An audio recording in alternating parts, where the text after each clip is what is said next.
사상 열흘간의 긴 연휴를 앞두고 주요 정당이 전통시장으로 달려갔습니다. 여야 할 것 없이 민생을 강조했습니다. 청주의 한 동네 책방에서 매달 청소년에게 책을 무료로 나눠주는 프로젝트가 시작돼 전국으로 확산되고 있습니다. 충북 학생들의 수학 성적이 전국 평균에 크게 못 미치고 있습니다. 수학 기피 현상을 극복하기 위해 교육청이 발벗고 나섰습니다. 네, 시청자 여러분 안녕하십니까? 계속해서 MBC 뉴스투데이 충북입니다. 추석 연휴를 앞두고 충북의 여야 모두 전통시장으로 향했습니다. 서민들의 일상과 가장 밀접한 곳에서부터 이 명절 민심 잡기에 나선 것인데요. 충북 여야는 모두 민생을 화두로 꼽으면서 민생을 먼저 살피겠다고 목소리를 높였습니다. 이병선 기자입니다. 여당의 추석 명절 장보기 행사는 국회의원들과 내년 지방선거 단체장 출마 예정자들의 집결로 시작됐습니다. 경기를 되살리려 민생 회복 소비 쿠폰을 2차례 지급한 데 따른 반응을 살피며 제수용품을 사고 시장 음식도 나눴습니다. 추석을 눈앞에 둔 지금 가장 시급한 건 민생 회복이라는 데 중점을 두고 소통을 이어갔습니다. 민생 경제 회복을 위해서 필요한 여러 가지 정책과 제도들을 민생의 현장에서 만들어가는 그런 모습을 이번 명절의 인사를 통해서 보여드리고 싶습니다. 대통령 선거를 치른 지 불과 넉 달, 또 내년 지방선거를 다시 앞두고 명절 밥상에 정치가 화제로 오르는 때인 만큼 시민들을 만나는 의미가 남다릅니다. 국민 경제가 나아지는 게 우리가 해야 될 일이라고 생각을 하고, 그리고 내년 지방선거에서도 저희들이 최선을 다해서 국민들 주머니 좀 넉넉하게 만드는. 야당도 주요 당직자들을 총동원해 전통시장에 모였습니다. 국민의힘 충북도당은 엄태영 도당위원장과 시도의회 의장, 지방의원들이 다니며 물건을 사고 상인들과 덕담을 나눴습니다. 강조하고 싶은 이야기는 역시 민생이었습니다. 서민과 소상공인들이 또 다시 살아날 수 있도록 저희 국민의힘에서도 더 열심히 챙기면서 늘 어려움을 서민들과 함께하도록 하겠습니다. 총선과 대선의 잇단 패배로 가장 힘든 시기를 겪고 있는 만큼 지지세를 회복하려는 바람도 큽니다. 주민 속으로 들어가면서 내년 지방선거에는 진짜 지역 발전도 있지만 주민들이 원하는 여러 가지 정책, 공약을 개발하는 것도 중요한 일일 것 같습니다. 정치 활동의 대목인 명절 연휴, 도내 곳곳에서는 유권자들의 손을 잡으려는 정치인들의 발길이 이어질 것으로 보입니다. 그 이후에는 내년 지방선거 주자들의 출마 선언이 잇따르며 유권자들의 선택을 받기 위한 본격적인 경쟁이 펼쳐질 전망입니다. MBC 뉴스 이병선입니다. 김영환 충북지사가 오송 참사 국정조사 과정에서 위증한 혐의로 경찰에 고발됐습니다. 국회 행정안전위원회는 김 지사를 국회 증언감정법 위반 혐의로 서울 영등포경찰서에 고발했습니다. 앞서 행안위 위원들은 김 지사가 지난달 국회 기관보고에서 참사 당시 CCTV를 보고 있었다, 또 10곳 이상의 전화에 재난 상황을 점검했다고 증언한 내용이 거짓이라고 주장하며 지난달 25일 위증 혐의 고발 안건을 의결했습니다. 송인원 괴산군수가 법인카드를 사적으로 사용한 혐의로 경찰에 입건됐습니다. 대전 유성경찰서는 지난 2023년 2월 대전의 한 호텔 식당에서 사적 모임을 가진 뒤 100만 원이 넘는 식사비를 법인카드로 결제한 혐의로 송인원 군수를 불구속 입건했습니다. 경찰은 최근 송 군수를 소환 조사했고 법인카드의 다른 사적 사용 여부도 확인하고 있습니다. 이에 대해 송 군수와 괴산군은 별도의 입장을 밝히지 않았습니다.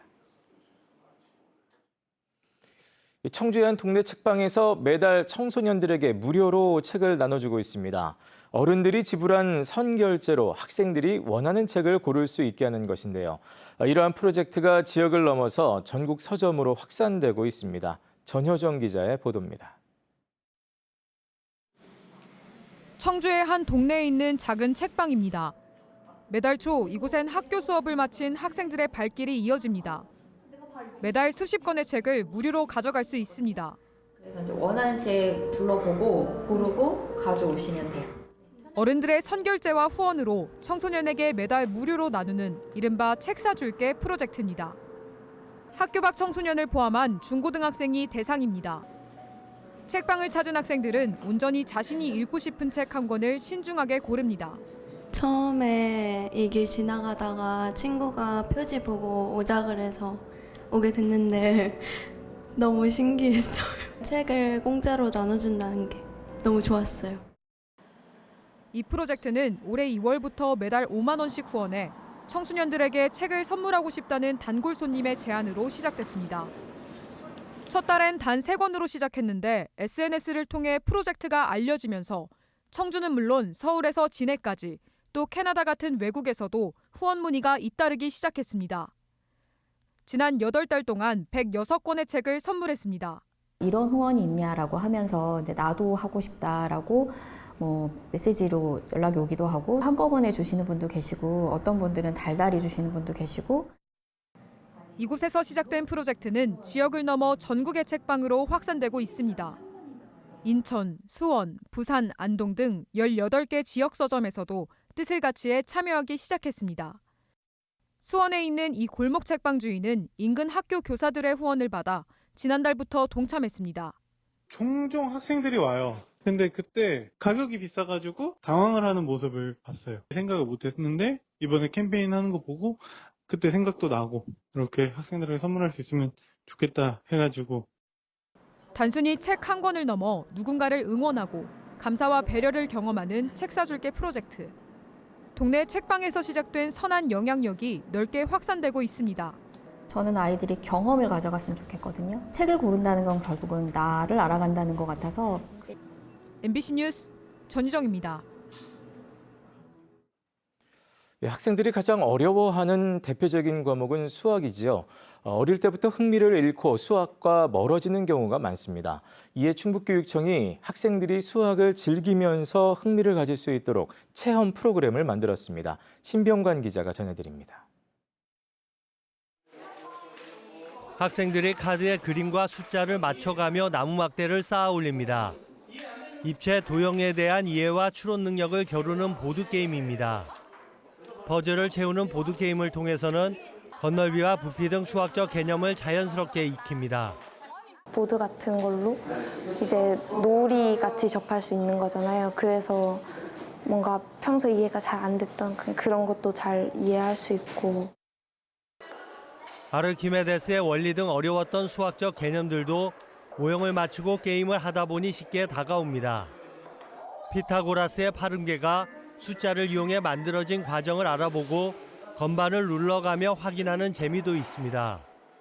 제가 옛날에 피아노 학원을 다녔었는데 수학이랑 관련됐다고 하는 게 신기했어요. 충북자연과학교육원 수학체험센터에서는 학생들이 디지털 장비와 교구 등을 활용해 수학을 체험하고 탐구할 수 있습니다. 학교로 직접 찾아가는 수학 탐구 교실도 운영되고 있습니다. 문제풀이식 수학 교육을 보완해 수학 기피 현상을 극복하자는 취지입니다. 수학에는 보면 다양한 원리들이 있잖아요. 그런 원리들을 직접 이렇게 눈으로 보면서 확인할 수 있어서 아이들이 조금 더 쉽게 수학에 접근할 수 있는 것 같습니다. 충북교육청이 최근 발표한 수리력 강화 계획도 학생들이 수학에 대한 흥미와 자신감을 잃지 않도록 하는 데 초점이 맞춰졌습니다. 이를 위해 수학체험센터가 운영하는 찾아가는 수학 탐구 교실도 내년에 60% 이상 늘어납니다. 특히 소규모, 읍면지역 학교를 우선 선정해 학습 격차를 줄일 계획입니다.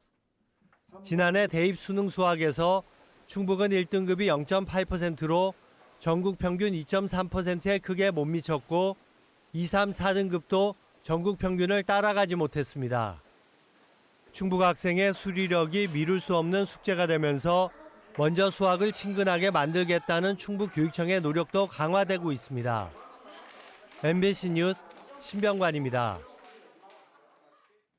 영동 세계국악엑스포의 누적 관람객 수가 64만 명을 넘어섰습니다. 엑스포 조직위는 난계 박연 선생 탄생 648주년을 기념해 64만 8천 번째 입장객 이벤트를 열었으며 추석 연휴를 맞아 목표치 100만 명에 가까워질 것으로 내다봤습니다. 영동세계국악엑스포는 악단 광칠과 국가무형유산 줄타기, 또 김덕수와 앙상블 신화위 등 추석 연휴에도 풍성한 공연과 즐길 거리를 준비하고 있습니다. 괴산군이 지난 7월과 8월 폭염 피해를 본 인삼 재배 농가에 다음 달 말부터 피해 면적에 따라 재난지원금을 지급합니다. 당시 폭염으로 11개 읍면에서 110개 농가 90헥타르 면적에 3억 9천만 원의 피해가 집계됐습니다. 한편 괴산군은 농작물 재해보험 농업인 부담률을 7.5%에서 5%로 줄였습니다. 바다가 없는 내륙 충북에 민물고기 수족관이 속속 들어서고 있습니다. 단양과 괴산에 이어서 충주시도 이 수족관을 준비하고 있는데요. 지역 특색을 살린 민물고기 전시관으로 관람객들이 모이면서 치열한 경쟁을 예고하고 있습니다. 이승준 기자입니다. 지난 2012년 우리나라 최초로 문을 연 민물고기 전시관인 단양 다누리 아쿠아리움. 수심 8m의 대형 수조에서 철갑상어와 각종 물고기가 자유롭게 논입니다. 멸종 위기종인 우리나라 민물고기와 한중일 쏘가리를 비교할 수도 있고 어른 키만한 170cm의 메기와 350년까지 살 수 있는 호주 페어도 볼 수 있습니다. 주말에는 다이버가 물고기에게 먹이를 주기도 합니다. 크고 작은 수조만 200개, 320여 종의 국내외 민물고기 3만여 마리가 다누리 아쿠아리움의 자랑입니다. 아이들과 함께 온 가족들은 살아있는 생태 교육의 장이라고 입을 모읍니다. 너무 좋아하고 물고기 있다고 전날부터 가기 전부터 너무 설레어 있었는데 와서 직접 보니까 너무 좋아해요. 계곡에서 피라미 본 거밖에 없는데 여기 와서 진짜 우리나라 이런 토종 물고기도 많고 다양한 게 정말 많구나 하는 게 느꼈고 최근에는 수달과 양서류, 파충류까지 볼거리를 늘렸습니다. 국내를 넘어 아시아 최대 규모의 민물고기 아쿠아리움으로 자리매김했습니다. 한 해 평균 관람객은 30만 명 선, 올해 누적 400만 명을 넘을 것으로 기대됩니다. 처음에는 사이즈도 작을 거라고 생각을 하시고 생물이 전시되는 것도 양이 많지 않을 거라고 생각을 하시는데 관람을 하시고 나가실 때는 200% 만족을 하시고 나가는 편입니다. 지난해 5월 문을 연 충북 아쿠아리움에는 지금까지 44만 명이 다녀갔습니다. 무료 운영 덕에 관광객 유인 효과가 컸습니다. 하천과 호수가 많은 충주시도 지역 특성을 살려 민물고기 아쿠아리움을 준비 중입니다. 30개 수조에서 2,300마리를 들여와 오는 25일 개장할 예정입니다. 특히 충주 농산물의 상징인 수달 한 쌍과 10여 마리의 포유류도 함께 전시됩니다. 70여 종 이상이 살고 있는데 사실 우리가 볼 수 있는 기회가 없어서 그런 것들을 이제 한 자리에서 보여줄 수 있는 그러한 생태 교육 차원에서 이제 이 시설을 도입하게 됐습니다. 남한강과 금강, 각종 계곡과 호수가 많은 충북의 특성을 살린 민물고기 아쿠아리움. 바다 없는 충북의 약점을 오히려 강점으로 바꿨습니다. MBC 뉴스 이승준입니다. 충북의 소비자 물가 상승률이 한 달 만에 다시 2%대로 올라섰습니다. 충청지방통계청이 발표한 소비자 물가 동향을 보면 지난달 충북의 소비자 물가 지수는 117.75로 1년 전보다 2% 상승했습니다.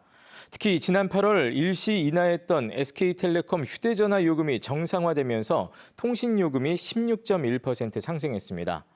밥상 물가를 보여주는 신선식품 지수는 1년 전보다 5.8% 하락했지만 구매 빈도가 높은 품목으로 구성된 생활 물가 지수는 2.1% 올랐습니다. 특히 쌀이 13.9%, 돼지고기가 3.8% 올랐고 빵 7.3%, 과자 5.7% 등 가공식품도 크게 상승했습니다. 제천시의 민생지원금 예산 270억 5천만 원이 시의회를 통과했습니다. 제천시의회는 예산안 처리를 위한 원포인트 임시회를 열고 추가 경정 예산안을 별다른 이견 없이 승인했습니다. 제천시는 행정 절차를 마무리하는 대로 다음 달 초 시민 13만여 명에게 20에서 30만 원을 차등 지원할 예정입니다. 제천 영월 고속도로 사업비가 애초 1조 7천억 원에서 2조 원으로 증액이 확정되면서 올해 말 발주와 내년도 착공이 가능해졌습니다. 이번 설계 확정안에는 나들목 4곳과 분기점 1곳, 교량 24개, 터널 9개 등이 포함됐으며 사업 완공 목표는 오는 2032년입니다. 충북과 강원을 잇는 이 고속도로는 내륙 교통망의 핵심 축으로 지역 관광 활성화와 국토 균형 발전에 기여할 것으로 기대됩니다.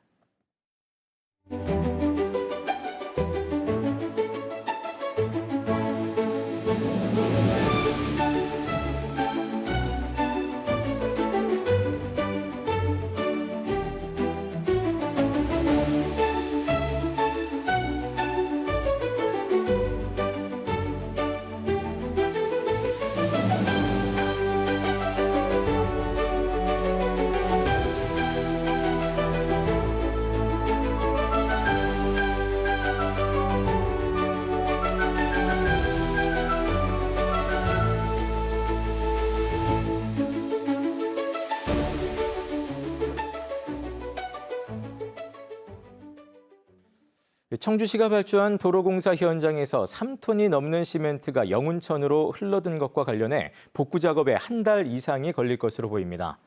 시공사가 지난 사흘 동안 하천 정화 작업을 벌였지만 수소이온 농도가 여전히 높은 알칼리성을 보여 물고기를 비롯한 수중생물이 살기 어려운 상태입니다. 앞서 청주시는 시멘트가 유출된 우수관을 폐쇄하고 오탁 방지망과 흡착포를 설치하는 한편 시공사에 방제 작업을 명령했습니다. 국토교통부가 승객에 대한 정보 안내 의무를 지키지 않아 항공사업법을 위반한 에어로K 항공사에 과태료를 부과했습니다. 에어로K는 지난 3월 30일부터 6월 17일 사이 모두 9편의 항공편에 대해 지연을 미리 인지했는데도 승객에게 안내하지 않거나 늦게 안내해 한 편당 200만 원씩 모두 1,800만 원의 과태료를 받았습니다. 이번 처분은 행정처분심의위원회 심의 결과를 항공사에 사전 통지한 뒤 의견 청취 등의 절차를 거쳐 확정됐습니다. 지난 1952년에 세워진 괴산군 청천면의 옛 여변초 창고가 어린이를 위한 놀이공간으로 재탄생됐습니다. 놀이공간은 아이들의 꿈이 정박하는 항구라는 뜻의 루마코브라는 이름으로 유휴공간이었던 담배 창고가 어린이 놀이시설과 카페로 변신했습니다. 어제 준공식에는 인근 어린이집과 유치원 원아들이 초대돼 새로운 놀이공간을 즐겼습니다. 청주시가 지역 국회의원들을 초청해 간담회를 열고 국비사업 증액과 지역의 현안사업 지원을 건의했습니다. 이범석 청주시장은 국가하천 정비 준설과 첨단 재생의료 임상연구비 지원, 또 청주국제공항 민간활주로 건설 등 95억 원 규모의 국비사업 증액을 요청했습니다.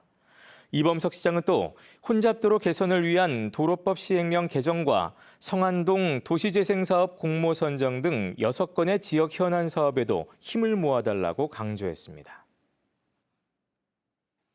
충청북도와 증평군이 철강 제품 전문 기업인 윤준에스티와 1,000억 원 규모의 투자 협약을 맺었습니다. 윤준에스티는 증평군 도안면에 조성 중인 증평 제3일반산업단지의 첫 투자 기업으로 1,000억 원을 투자해 공장을 신설하고 120명을 고용할 계획입니다. 증평군은 적극적인 투자 유치와 지원을 통해 지역산업 생태계를 견고히 하겠다고 밝혔습니다. 네, 뉴스를 마칩니다. 고맙습니다.